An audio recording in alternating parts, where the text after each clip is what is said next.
बिस्मिल्लाहिर्रहमानिर्रहीम। अस्सलाम वालेकुम वरहमतुल्लाहि वबरकातुहू। उम्मीद है आप सब खैरियत से होंगे। हम लोग हज़रत नूह अलैहिस्सलाम का वाक़या शुरू कर चुके थे। इससे पहले हम हज़रत आदम अलैहिस्सलाम और हज़रत इद्रीस अलैहिस्सलाम की मुकम्मल तफसील पढ़ चुके हैं। तो अगर आपने वो नहीं सुनी तो पहले वो सुनिए, क्योंकि हम एक तरतीब के साथ चलेंगे इंशाअल्लाह। और अगर आप इस चैनल पर नए हैं तो इस चैनल को लाइक, शेयर और सब्सक्राइब कीजिए। आज हम पढ़ेंगे दुनिया में बुत परस्ती का आगाज़। पहले बयान हो चुका है कि आदम अलैहिस्सलाम और नूह अलैहिस्सलाम के दरमियान 10 करन थे जो सब इस्लाम पर कायम थे। और ये भी बयान किया जा चुका है कि करन से मुराद नस्ल या सदी है। इन नेक लोगों के बाद ऐसे वाक़यात पेश आए जिनके नतीजे में लोग बुत परस्ती में मुब्तला हो गए। तब्दीली का सबब इस रवायत से वाज़िह होता है जो इमाम बुखारी रहमतुल्लाह अलैह ने इस आयत मुबारका की तफसीर में जिक्र फरमाई है, और कहने लगे कि अपने माबूदों को हरगिज़ न छोड़ना, और वद और सवा और यगूस और याऊक और नसर को कभी तर्क न करना। हज़रत अब्दुल्लाह बिन अब्बास रज़ियल्लाहु तआला अन्हु ने फरमाया, ये नूह अलैहिस्सलाम की कौम के पास नेक आदमियों के नाम है। जब वो फौत हो गए तो शैतान ने उनकी कौम के दिल में ये बात डाली कि जहाँ वो हजरात बैठा करते थे वहाँ बुत बनाकर रख दो, और उनके वही नाम रख दो जो उन बुजुर्गों के थे। उन्होंने ऐसा ही किया। इस वक्त बुतों की पूजा नहीं हुई। जब वो लोग फौत हो गए और इल्म मिट गया तब उनकी पूजा होने लगी। हज़रत अब्दुल्लाह बिन अब्बास रज़ियल्लाहु तआला अन्हु ने फरमाया, नूह अलैहिस्सलाम की कौम के यही बुत बाद में अरब में पूजे गए। इमाम इब्न जरीर रहमतुल्लाह अलैह ने अपनी तफसीर में मोहम्मद बिन कैस रहमतुल्लाह अलैह से रवायत की है। उन्होंने फरमाया, ये हज़रत आदम अलैहिस्सलाम और नूह अलैहिस्सलाम के दरमियान के ज़माने के औलियाए कराम थे।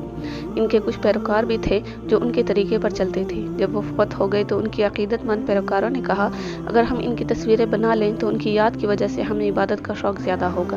चुनांचे उन्होंने उनकी तस्वीरें बनाई। जब ये तस्वीरें बनाने वाले अफराद फौत हो गए और उनकी जगह दूसरे लोग आए तो इब्लीस ने उनके दिलों में वसवसा डाला कि तुम्हारे बाप दादा इन औलियाए कराम की इबादत किया करते थे और इन्हीं की वजह से इन्हें बारिश मिलती थी। चुनांचे उन लोगों ने उनकी इबादत शुरू कर दी। अबुल मुतहर से रवायत है कि अबू जाफ़र मोहम्मद बाक़िर नमाज़ पढ़ रहे थे कि हाज़रीन ने यज़ीद बिन मुहल्लिब का जिक्र किया।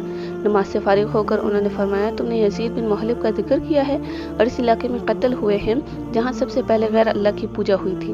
उन्होंने वद के बारे में फरमाया, वो एक नेक आदमी था जो कौम में हर दिल अजीज़ था। जब फौत हो गया तो लोग बाबल में इसकी कब्र पर बैठ गए और बहुत ज़्यादा गमगीन हुए। जब इब्लीस ने उनका गम देखा तो इंसानी सूरत में उनके पास आकर कहने लगा, मैं देख रहा हूँ कि तुम उन साहब की वफ़ात पर बहुत दिल गिरफ्ता हो, तो क्या मैं तुम्हें उस जैसी एक सूरत न बना दूँ जो उसकी जगह रखी जाए और वो उसकी यादगार बन जाए। उन्होंने कहा, हाँ बना दो। उसने वद का एक बुत बना दिया। उन्होंने उसे चौपाल में रख लिया और उसे याद करने और उसकी बातें करने लगी। जब इब्लीस ने देखा कि लोग वद को बहुत याद करते हैं तो कहा, क्या मैं तुम में से हर शख्स के घर में इस तरह का एक मुजस्मा न बना दूँ जिसको देखकर वो इसे याद करे। उन्होंने कहा, हाँ बना दो। उसने हर शख्स के घर में एक बुत बना दिया।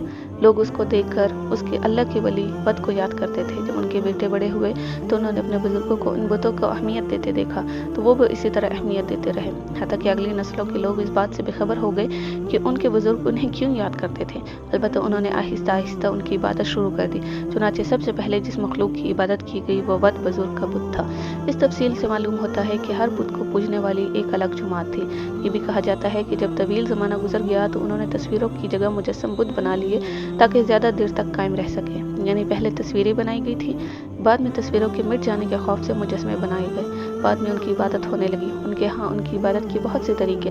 हज़रत उम्मे सलमा और उम्मे हबीबा रज़ियल्लाहु तआला अन्हा ने हबशा में जो गिरजा देखा था उसका जिक्र रसूलुल्लाह सल्लल्लाहु अलैहि वसल्लम से किया। उसका नाम मारिया था। उन्होंने उसकी खूबसूरती का जिक्र किया और उसमें जो तस्वीरें थी उनका जिक्र किया। तो रसूलुल्लाह सल्लल्लाहु अलैहि वसल्लम ने फरमाया, इन लोगों में जब कोई नेक आदमी फौत हो जाता था तो उसकी कब्र पर मस्जिद इबादत का तामीर करते थे और उसमें ये तस्वीरें बनाते थे। अल्लाह के यहाँ ये लोग मखलूक़ात में बदतरीन हैं।